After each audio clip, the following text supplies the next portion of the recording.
So here we go. The standards for sexuality education in Europe. That's the link. Put that link in. You'll get this document, the English version of it, and you can start taking a look at it. This is the team that worked on it through 2008 and 2009. 19 people were involved, and we'll talk about who they were because it's kind of important to see who they were. And these are the people who kind of created the guidelines. So if you look down through it there's actually 8 people in total who are either part of Planned Parenthood, International Planned Parenthood, or a member association.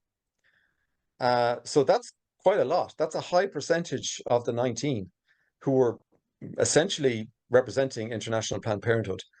So that's why they're so important. That's why I kind of spent the time on doing the background. So this is the influence that you're seeing on these standards. So this is where it's kind of coming from. So the document itself here talks about the sexuality education starts from birth. So it's the whole Kinsey view of that. This is why these standards go from 0 to 4. And then they talk here about the whole, making it mandatory and removing opt-outs for sexuality education. Okay, so, that's in the WHO document. So these are quotes from the document. Anytime you see the italics here, these are direct quotes.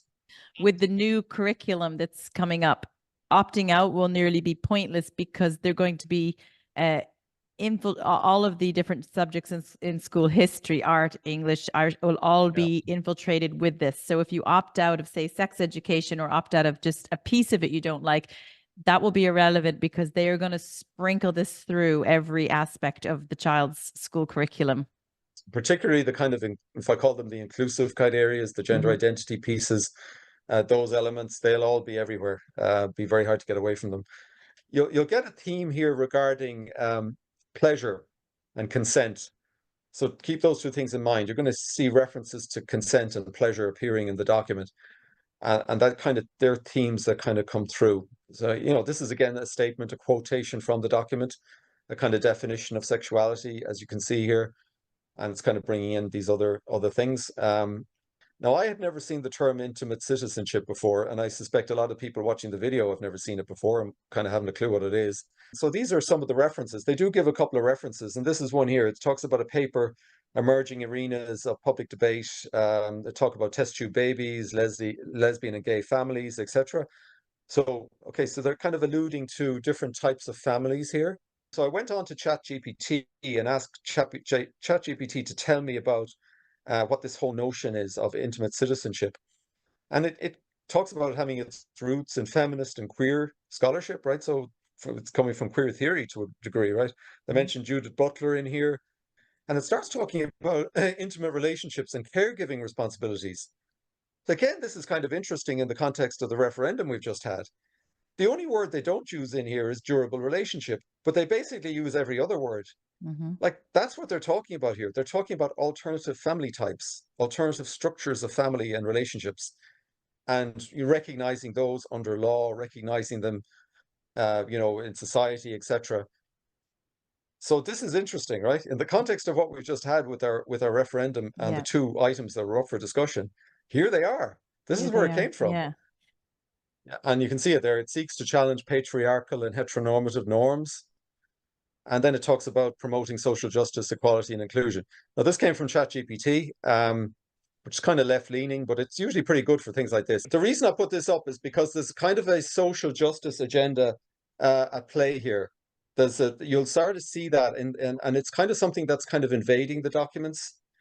And I think we see it invading the actual courses in our own schools as well. So that's kind of where I've talked about this. This is a United Nations Article 19, talks about educational measures to protect the child, including from sexual abuse. So in this context, you could say a child needs to have sufficient knowledge to be able to be protected from sexual abuse. So let's get into the matrix. So this is broken up by age, starting at 0 to 4. I think, to be honest, the 0 to 4 category is an issue from the get-go. And as we go through it, you'll kind of see it. It talks here about the body parts, body hygiene, talks about pregnancy, birth, human reproduction, I just think this is too early. When my children were in preschool, they're barely learning the alphabet. They're learning to wash their hands. They Yeah, don't even know how to tie their shoes yet. So to talk about this yeah, to that level is material, I think, and content that they're certainly not ready for.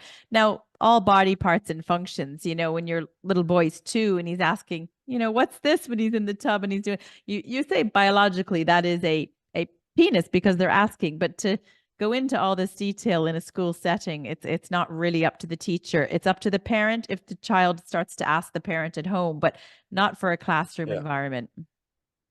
They made the statement up front that they were talking about children being sexual from birth, and that's why they have it in here. So let's go on. So we talk, the next one is one that most people is one of the most egregious ones, the whole area of the child learning to pleasure themselves and, childhood masturbation. So we can see it here. And, this is anybody who's looked at these, this is one of the most shocking pages from the whole thing. Gender skills, gain an I know. awareness of gender identity. They're not saying gain an Yes, awareness of boy versus girl, gender identity, which is a social I construct. know. And we had one of our followers messaged us there a couple of weeks ago. In Ireland, they got a letter from their preschool ahead of their child starting to say, your son, Tom, when he starts school, we just want to know what are his preferred pronouns? What does he identify as? They're like, it's my son Tom, he's a boy. But that was what the preschool was already asking the parents in Ireland for an age 3 child. Different family relationships, different type of relationship, good and bad experiences. There's an element of social engineering going on here. Mm-hmm. And you'll see this huge push for this positive attitude, sex positive attitude, etc. And that's a problem, I think, that it runs through. It's a theme in these documents. And when we do the summaries at the end, that's one of the issues I definitely have with them. They're engaging in social engineering. And they even have the awareness indoctrination. that relationships are diverse. So, teaching age 0 to 4 about different lifestyles and diverse relationships. Whereas, that's too young to be a child at that age knows they have usually in most situations, mommy and daddy to teach them about diverse relationships. It's too much for them to get their heads around. You may remember us talking about this in the queer theory video where there was a kind of a desire to expose children at a young age to sexual concepts, and particularly non-normative ones. And I think this is linked to that. I think that's the influence that's come in here. One thing's worrying there in the italics under skills, under sexuality and rights, differentiate between good and bad secrets. Whereas at that age, to teach an age 4 child in preschool that there are good secrets, that's dangerous territory, because as a mother, you teach your child there are no secrets from your parents, and they're teaching a child about good and bad secrets.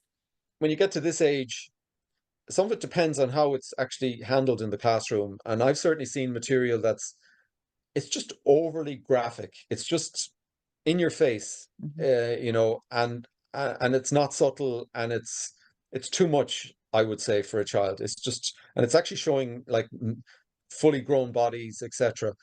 So I think when you get into this, sometimes different parents may or may not be happy with this at this age, but it's not just what's written on the page here, it's how it's presented in the classroom is an issue, or can be an issue. So and I see positive, I see under attitudes, a positive gender identity and respect for gender equality. So it's again, that queer theory getting threaded in at age 4 to 6, which is junior infants in Ireland, or it would be kindergarten in the US. And there's also in Ireland, the Children First Act of 2015. And under one of the sections, emotional abuse, it is considered emotional abuse to show a child a material that they're emotionally not ready to handle. Sexual abuse is showing a material to children that, sexual material, which is often done by the perpetrator during the grooming process. So you could argue that some of this is emotional and sexual abuse of the child, going against our Ireland Children First Act of 2015. Friendship and love towards people of the same sex. Well, at age 4 to 6, they should be having a feeling of love with their friends at school. They play, they do Lego. They don't have feelings of love yet, except towards, mother, father, brother, sister. Yeah. And you've got it here, consolidate their gender identity, acceptance of diversity. It's pointing out differences to children, that a child at that age, You know, Yeah. my kids have friends who are black and white and everything in between, and they never come home and say, gosh, there was a child with different skin color. To a child doesn't, they don't even see the differences. They play with everyone, they have fun, they have friends. So it's bringing differences in that an age 4 to 6 year old probably wouldn't and doesn't need Oh, to yeah. know about yet, because they're born full, they're born kind, they're born, you know, Yeah, yeah. considerate of other people. Yeah, yeah. Yeah, well, like, what are you going to do? You're going to start talking about white privilege or something next? I mean, look at this. There's a comment down here. Again, another one that I find, you find them throughout the document. If experience feeling is not good, you do not always have to comply. What? What does that mean? Like, that's a Yeah. really strange comment. That is really strange. That's the one I was talking to someone about the other day. So if Yeah. it feels good, you don't have to tell mommy or daddy. So an adult meets with your child, maybe, you know, abuses them, touches them, but as long as it feels good, they don't always have to tell mommy or daddy. I mean, this is really setting a child up for a sexual relationship with an adult. This is based on, it looks to me like a pedophile playbook. And I mean, that's the only way to describe it here. You know, if a creepy person No, comes no, onto they your don't. child, whatever, they're Yeah. not going to have that gut instinct. They don't have that at age four to No, six. it's black and white. Let them have their childhood. We have one shot at Yeah. childhood to get it right. One shot. Let's not steal the innocence of these age 4 to 6 children. Let them have that very short childhood. It goes by in the 100%. blink of an eye. Yeah. And you look, there's a comment over there on the bottom right there. Respect for different norms regarding sexuality. 4 to 6. Can't imagine a 6 to 9 year old learning about I know. contraception. I know. Hello, age Cho 6. Here's a condom. I mean, choices about why? parenthood. Why? Yeah, yeah, choices about parenthood at 6 to 9. It's just crazy. Mm-hmm.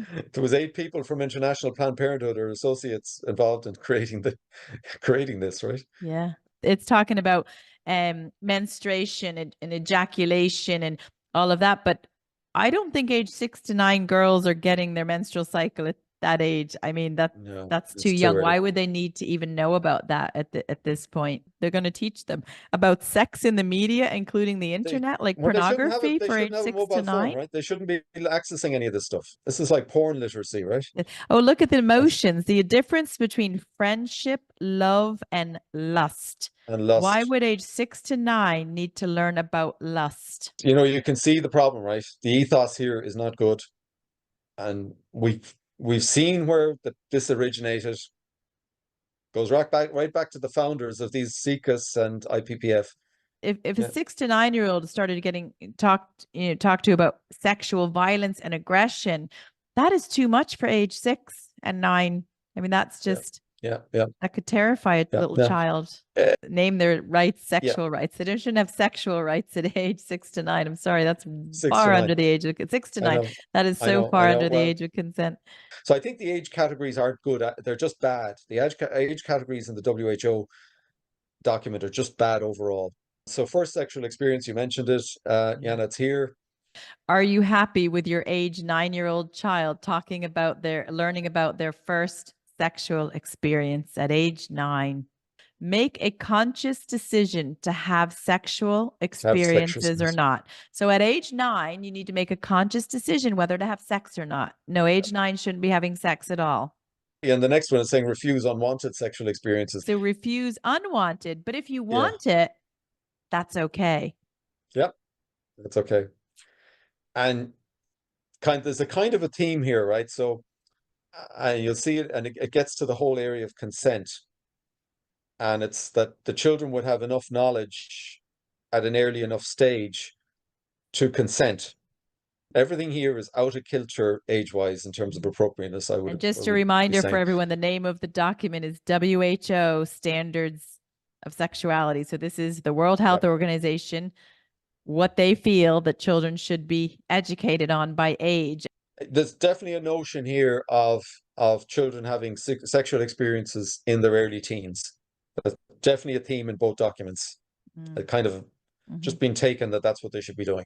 And see there, they reference IPPF I and see that. BIWAS. Yes. We saw those two organizations. They're just NGOs, right? You're not going to follow there are no rights associated with them. So this is crazy, right? Because you hear this term, and I've heard it from the Department of Education, rights-based, Yeah. Rights of a evidence-based. child. And in some countries are trying to get between the child and parent to say the child has rights and you as the parent Yep, must step yep, aside. yep, Your child has a right correct. to change their sex. Your child has a right to do X, Y, and Z. And in this case, your child has a right at age 9 to have sex, and you as a parent can't say anything about it. Can you imagine what the classroom material looks like for some of these? It's probably why they're giving free books. So the companies Yeah, producing school books, the school purchases the books, they're free. Those book companies aren't putting them in bookstores, and the books will stay locked up in the locker at school. They won't be home in the backpacks. It may not even be in the book that the child has. It may be just in the teacher's lesson plan. So again, hiding information from parents. there's an interesting one up there, critical thinking related to body modification, gender differences, gender identity, and sexual orientation. That's already in the junior You cycle. know, So just to point out for listeners in I Ireland, know. age 12 is the junior cycle, and they're already being taught in school that they can be a boy, girl, neither or both, regardless of their sex assigned at birth. Thousands of parents were pushing back on this. It still went into junior cycle. So for children in Ireland, age 12 to 15 in junior cycle, they are already, as of last September 2023, they are being taught gender ideology as a fact.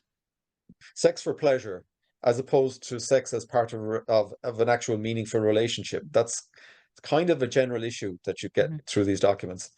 In the schools here in Ireland, and I know it's happening all across the West, is they're teaching children they may be born in the wrong body and they should modify their body and get a transition to a different gender. So the body image is actually important and positive, but it's teaching children to have a positive body image and love how they're born, not try to change it. Any of us who've seen the school books will have seen some of the items that are called out here. We'll have seen them as exercises in the current SPHE books. I've definitely seen ones here related to quite a number of items actually on this page. The only point I'd make, I guess, is that there's a bit of a kind of a social justice agenda in these documents. They're going beyond. They call themselves comprehensive sexuality education because they go beyond the basic sex education, and the same with SPHE, social, personal health. So they're kind of bringing in other themes.